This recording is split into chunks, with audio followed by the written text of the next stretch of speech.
Hey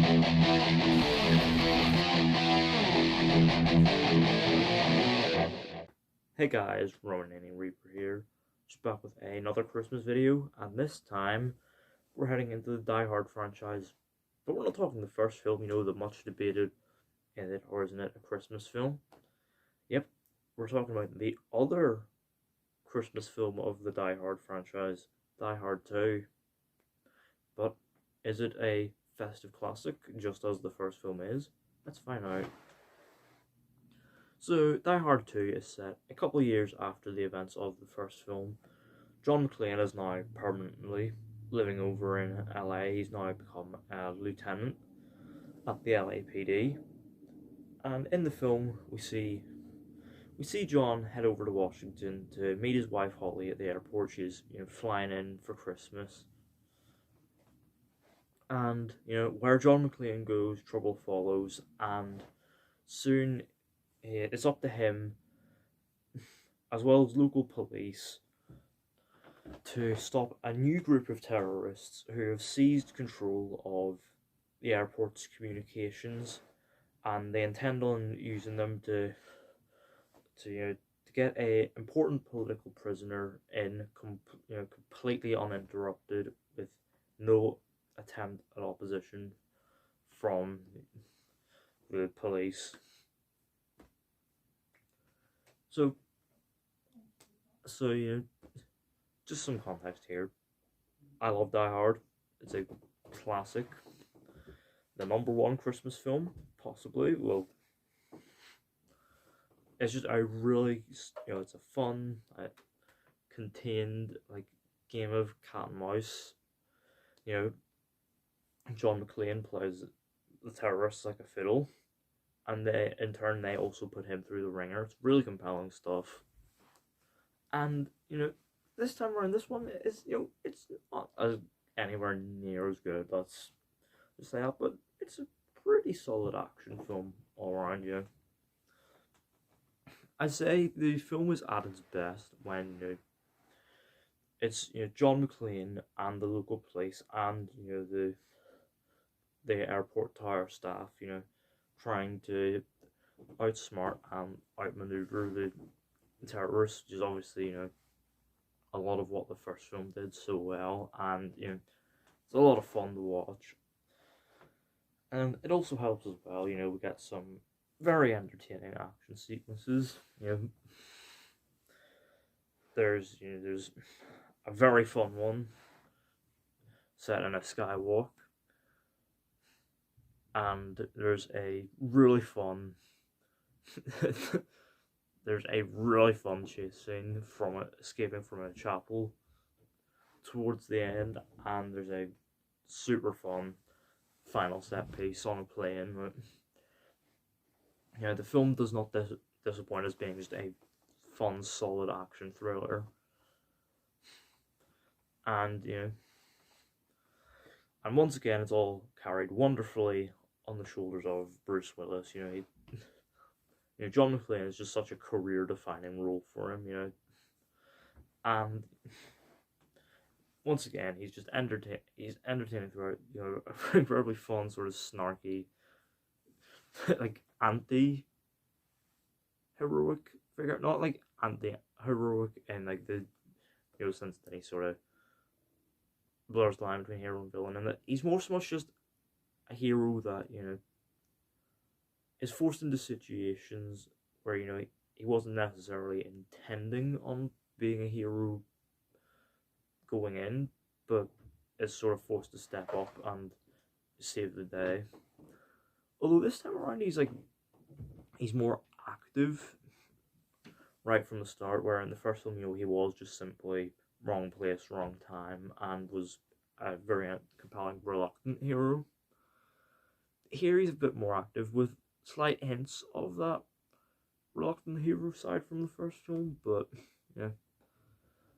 I mean, that's probably just good character growth, but I did prefer, him being a more reluctant hero in the first film. I did like his dynamic with, the local police, particularly chief. Very very uneasy relationship. Very entertaining seeing that grow throughout, and his bond with members of the airport and tower staff, and in particular a, a particularly humorous little bond he shares with the airport's janitor Marvin. You know, you, John McClane is just John McClane. There's no issues in that regard. The villains are also pretty entertaining. They're incredibly ruthless and professional bunch of mercenaries. Will go to extremes to teach our heroes a lesson, and to show they are not messing about at all. And they're led by the very entertaining William Sadler. Yep, Death himself as their leader, Colonel Stewart. He's a pretty fun villain. His introduction is just this stuff of wonder. If he's doing like these stretches and like in like his living room, just completely naked, and we get this shot of his like chiseled butt. It's amazing. I will say though, the villains here are obviously nowhere near as interesting as Hans Gruber and his gang from the first film. Obviously, topping Alan Rickman's magnificent performance is a tough ask, and this film doesn't quite do it, but Colonel Stewart is a super fun villain. And in regards to villains, there's actually this pretty fun and surprising twist towards the end, which I didn't see coming, and it certainly helps in establishing how connected and how much of a presence this guy has. Also, another thing this film sort of does in regards to the sort of scope that it doesn't quite as good as the first one is. Obviously, this time around it goes bigger. This time set in an airport. Bigger location, bigger scope narrative. But where the first film, while it cut away from the Nakatomi Plaza occasionally, particularly in introducing, Officer Powell, who became friends with John over the course of the film, and even to electrical guys and local news, it's still was relevant to the action at hand, and it never felt particularly fat that could have been trimmed down.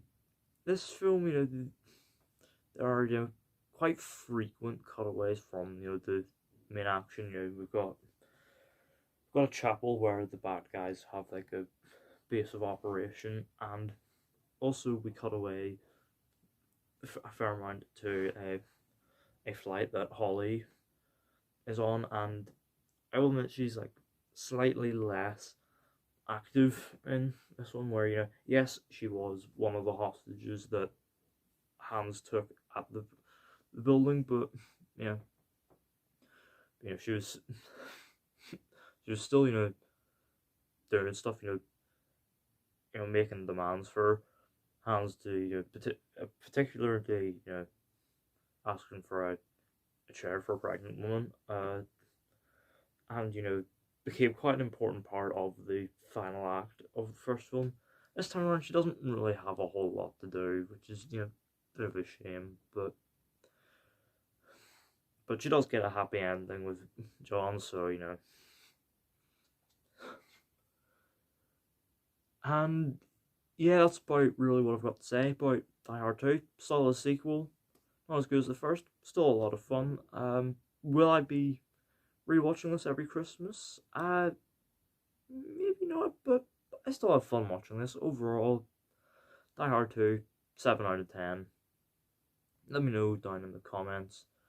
Have you seen Die Hard 2? What do you think of it? What do you think of it in comparison to the first film? Do you think it's a Christmas film? And what's your overall ranking of the Die Hard franchise?